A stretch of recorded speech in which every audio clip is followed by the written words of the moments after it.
Bryan Fischer is going to tell you who to vote for and why. This is fun. Our founders obviously believed in a creator. They believed that the universe was created.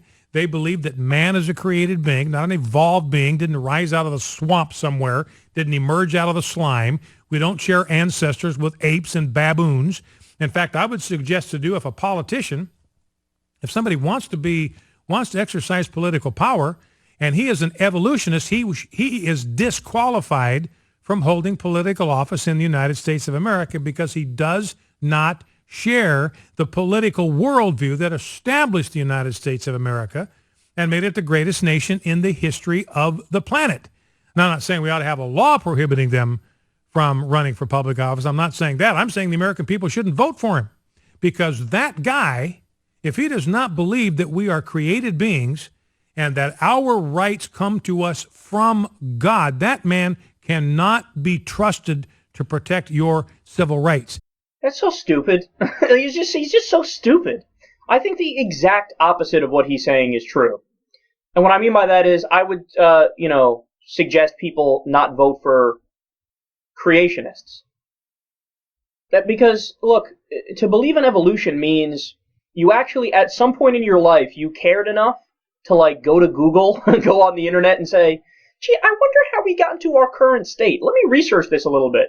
And so you typed in evolution or you typed in whatever, something along those lines to try to figure out how we got to where we are today. And you read an article from Scientific American or National Geographic or this journal or that journal, where they could break it down to layman's terms for people like you and me to explain evolution and how it works. And you go, oh my God, that makes perfect sense. Anybody who's actually, have you ever noticed this? Anybody who's actually read about how evolution happened, they think, oh my God, that makes perfect sense. Now I understand, how we've gotten to where we are now and where, how we'll continue to evolve and things like that, and how we have the same amount of hair follicles on our body as fucking apes do, and how we shit like apes do and like every other, living being does. I mean, it shows an intellectual curiosity where you cared enough to look it up and you found out some facts and you said, okay, I understand this.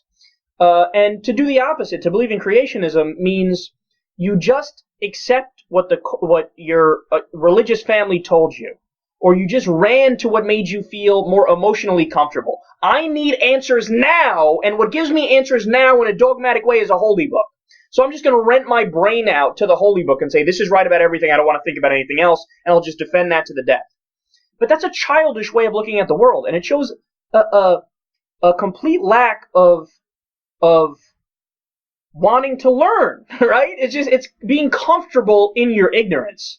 So I would argue for the opposite, that if somebody believes in creationism, you probably shouldn't vote for them. If they believe in evolution, that's more of a reason to vote for them.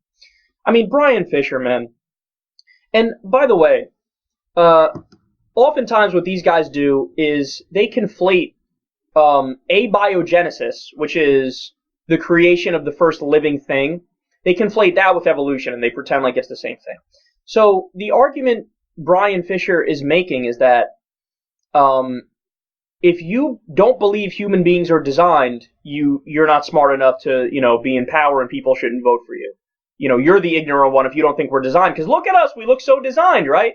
Well, there's a major flaw in that argument. Two flaws, actually. Number one, like I just described, we can account for how we're designed. That's where evolution comes into play. But number two, okay, so let's take that argument. Let's take his argument at face value and just accept it, okay?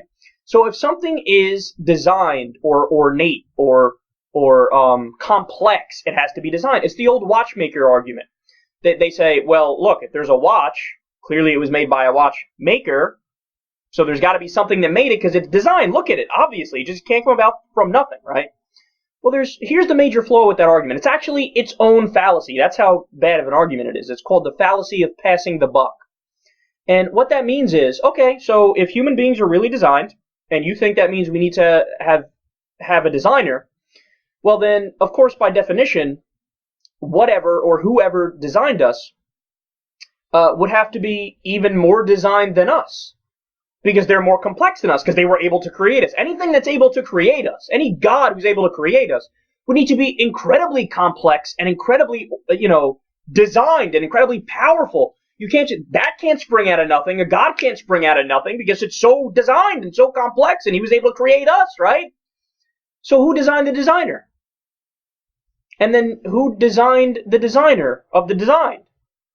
Is there there's a God that created us because of course we had to be created because we're so designed, but that God is more designed than us because he created us. So is there a super God that created the God? And is there a super God that created the super God that created the God?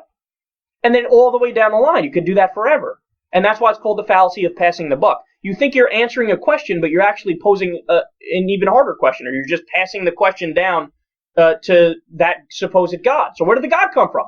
And then they try to, they'll argue, the God just came from nowhere, or it's always been, the God has always been like that. What does that even mean?